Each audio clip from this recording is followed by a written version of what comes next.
পাইয়ারে বন্ধু ছাইয়া গেলাম ওরে, তোমার লাইগা পরাণ কান্দে মন বসে না ঘরে বন্ধু রে।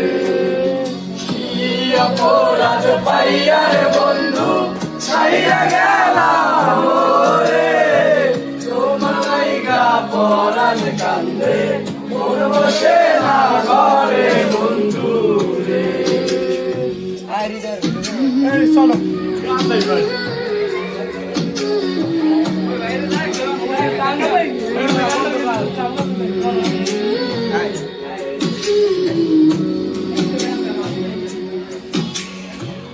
কত কথা কইতাম রে দুইজন বৈশা পুকুর পায়ে, সেই সব কথা পড়লে মনে চোখে পানি ঝরে।